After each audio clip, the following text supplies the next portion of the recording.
arms around the body of the second stage start to retract. And then shortly after that, the whole structure will pull away from Falcon 9.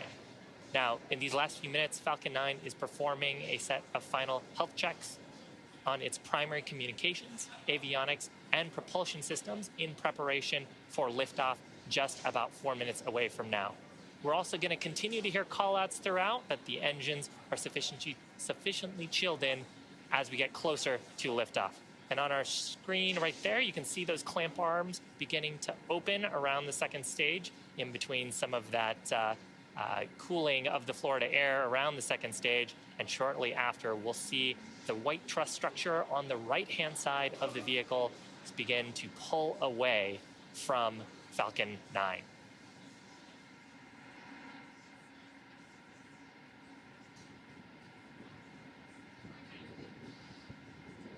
There you can start to see motion of the transporter erector away. It'll recline a bit before we step further into the liftoff. And coming up in just about a minute, Shiva, checkouts of the second stage thrust vector control actuators. They are underway. This is often referred to as the engine wiggle test. This is when SpaceX moves the thrust nozzles slightly to make sure that the guidance hardware is go for flight. Again, that was a great view of the transporter erector tilting back. SpaceX does the exact same checkouts of the first stage engines, and that happens just seconds before ignition.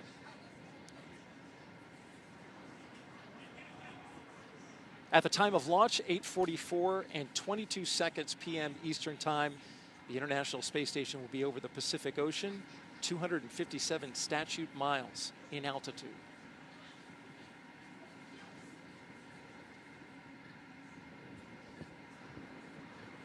Now, we actually heard just about 30 seconds ago that liquid oxygen loading is complete on the first stage. And coming up here, just under 20 seconds, we'll hear a similar call out on the second stage. That will wrap up propellant loading on Falcon 9 in preparation for launch. At this point, Dragon is performing its final health checks to make sure we're ready to go for rendezvous with the space station about 38 hours from now. And I love the shot of the pad. You can see the clouds forming around Falcon 9 from that cooling. There's a call out there for LOX load complete. You can hear or see the water vapor condensing and forming clouds around Falcon 9. Yeah, you sure can. And just a few minutes left in twilight. A little bit of illumination makes it nice. At T-minus 1 minute, Dragon will transition to internal power. Falcon 9 computers will enter startup mode and begin final pre-launch checks, guiding the rocket through the last seconds before liftoff.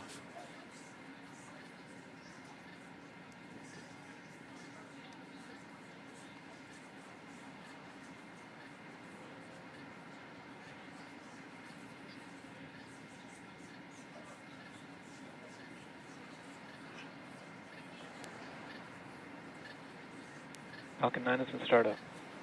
There you have the call. Dragon is in countdown. Both stages are now pressurizing for launch. LD is go for Falcon 9, CRS-25 launch. So range is go, weather is go.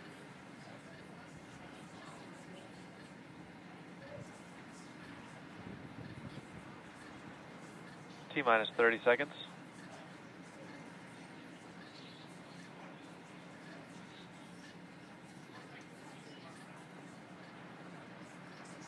It's a beautiful time of day to watch this launch if you're out on the beach. T-minus 15.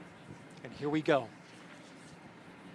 10, 9, 8, 7, 6, 5, 4, 3, 2, 1. Engine ignition. And liftoff. Liftoff of SpaceX's Falcon 9 rocket, launching Dragon on the 25th mission to resupply the International Space Station with cool science and a new advanced instrument to more effectively study our planet's climate.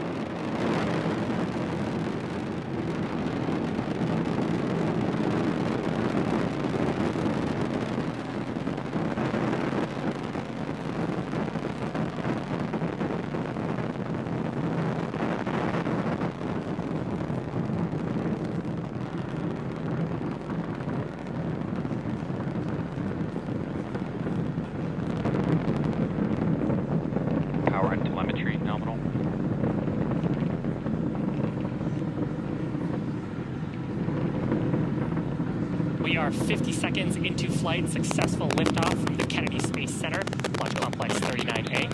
Falcon 9 is heading towards its next major milestone.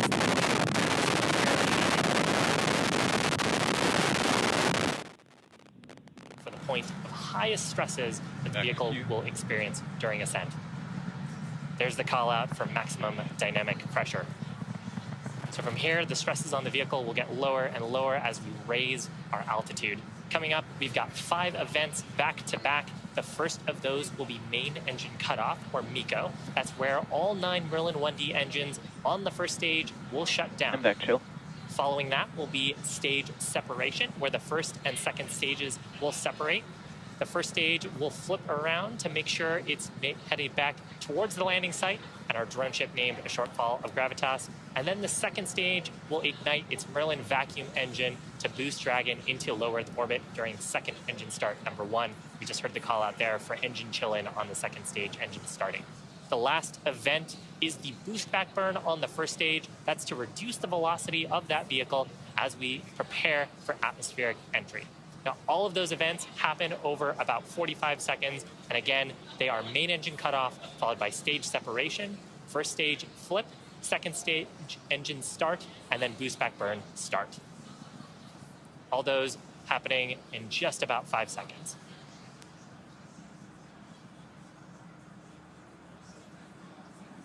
MECO. Stage separation confirmed. Fantastic sight. And back startup. So the first 3 of those events are complete. And now the boost back burn is underway. The shot on our screen right now is of the Merlin vacuum engine on the second stage. And as this view toggles, you may catch the first stage. It is firing its Merlin 1D engines that burn on the first stage, lasting about 30 seconds. You can see the plume on the first stage on the left-hand side of your screen as we're doing the boost back burn. Stage 1 boost back shutdown. Successful shutdown of the first stage Merlin engines for the boost back burn. Second stage engine continuing to burn. That'll continue to burn until about the T+8 minute and 40-second mark into the mission. Now, you're just joining us, welcome to our 25th commercial resupply mission to the International Space Station for our customer NASA. You're watching our 30th mission of 2022 and the 3rd Dragon flight to the International Space Station this year. We lifted off just about 4 minutes ago from the Kennedy Space Center in Florida. On your screen are views of our first stage on the left-hand side of your screen, with its grid fins deployed periodically, controlling its attitude to make its way back home. On the right-hand side of your screen is a shot of the Merlin vacuum engine on the second stage, performing its burn. It'll continue to burn for about another 4 minutes to take Dragon up to low Earth orbit.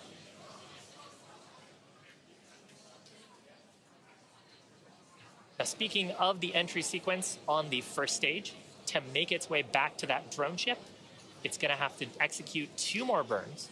The first of those is the entry burn, where we'll ignite 3 of the Merlin engines, and that helps slow down the stage as we enter the upper part of the Earth's atmosphere. Following that, there will be a second burn, the landing burn, and there will only ignite a single Merlin 1D engine that'll bring the vehicle speed down to 0 for a soft touchdown on the drone ship. We've got some great sunlight on the vehicle, and you're periodically seeing some plumes of white. That's actually from our nitrogen gas thrusters that are helping to keep the first stage oriented, engines down, as we are in the vacuum of space at the moment.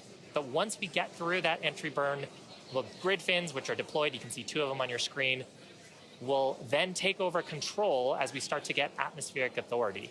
And then the first stage will only use those grid fins to steer back towards our drone ship. So entry burn expected to start about 10 seconds for now. One FTS is saved. Just taking a quick look in, stage 2 engine performance, about nominal. Continuing to burn, we've got about 3 more minutes for that.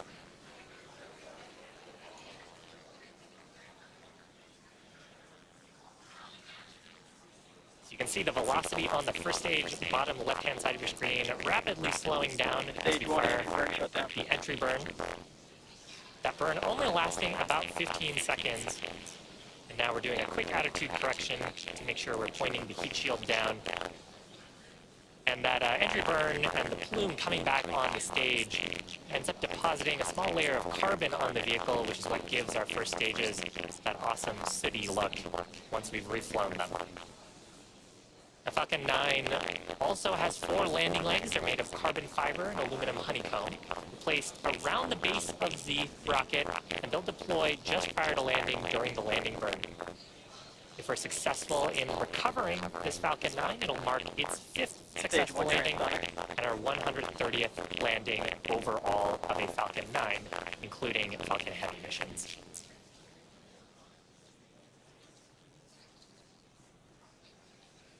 So landing burn coming up shortly.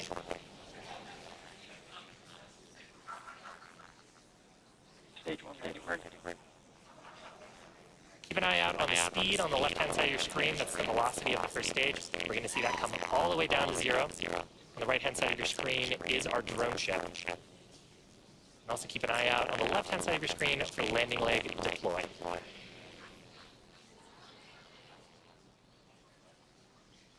Stage 1 landing leg deploy.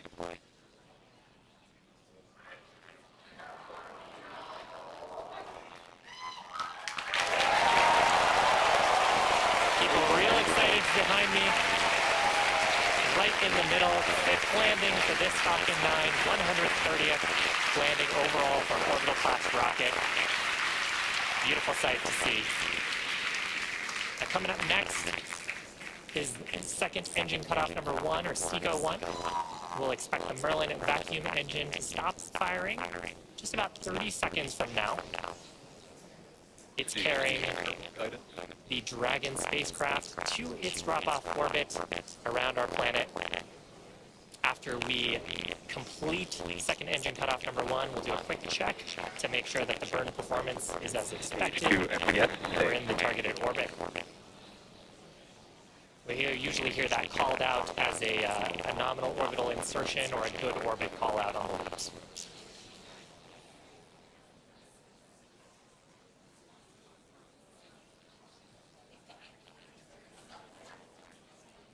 And back shut down.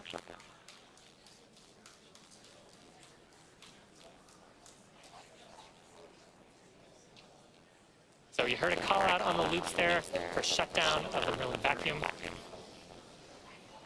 There's a nominal orbital insertion. So that means that the ground teams have assessed the orbit and stage 2 is right where we want it to be. And of course, that also means that Dragon is right where we want it to be since it's been arriving on the the second stage this whole time. Now, if you're just joining us, we're about T+9 minutes, 20 seconds into the mission. On the screen next to me is a view of the Merlin vacuum engine, Earth behind it on the second stage. Now, the second stage has one major task remaining, that is commanding separation of the Dragon spacecraft just a few minutes from now. And we're hoping to have video of separation from the top of the second stage. We actually got a quick glimpse of it before.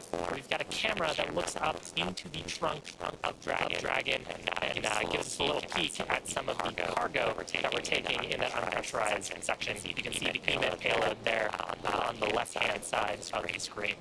Now, the CRS-25 capsule will be joining the Crew 4 vehicle capsule Freedom, which is currently on orbit. So we'll be back to dual Dragons docked at the International Space Station. CRS-25 will be headed to the forward Harmony port on Node 2. We're expecting it to arrive on the 16th around 11:20 a.m. Eastern Time. There it'll spend about 1 month attached at the International Space Station.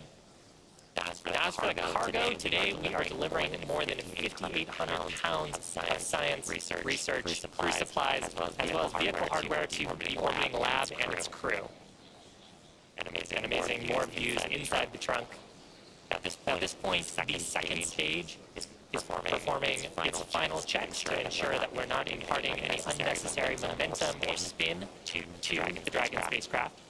Once those calculations are complete, Dragon and the second stage will command separation separation.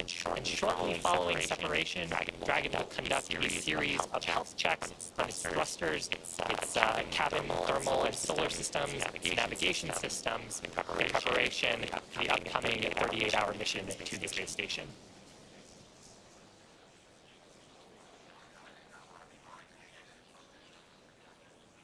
About 30 seconds to go.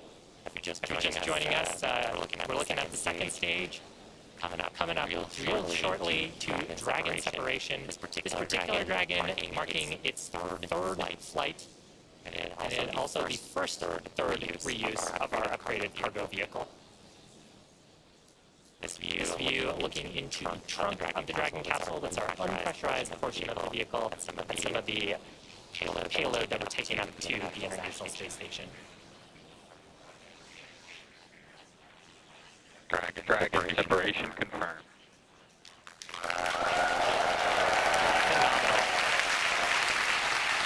So with that, CRS-25 gently floating away from Falcon 9's second stage. Again, coming up next, we've got some service section of Draco checkouts, as well as nose cone opening. But that's actually going to complete my coverage here from Hawthorne. I'm going to pass it over to Sandra at Houston, check in with the team there. Sandra. And thanks, Shiva. Welcome back into the International Space Station Flight Control Room. That was a beautiful launch from here in Mission Control Houston. Right now, we're just standing by for confirmation of the nose cone deployment. And we did just get confirmation that the nose cone was successfully deployed. That nose cone does cover the docking hardware, the navigation rendezvous sensor, and the forward bulkhead Dracos. The nose cone will stay open until the end of the mission, until after the orbit burn and just prior to re-entry. If you are just joining us, NASA and SpaceX's 25th commercial resupply mission launched from Pad 39A at the Kennedy Space Center in Florida at 7:44 p.m. Central, 8:44 p.m. Eastern Time this evening, and is currently in orbit and heading to the International Space Station. Dragon is filled with over 5,800 pounds of cargo and supplies, including a variety of science investigations, hardware, and fresh food for the crew on station, such as apples, oranges, cherry tomatoes, onions, carrot, garlic, tahini, and even shelf-stable cheese. On board the International Space Station right now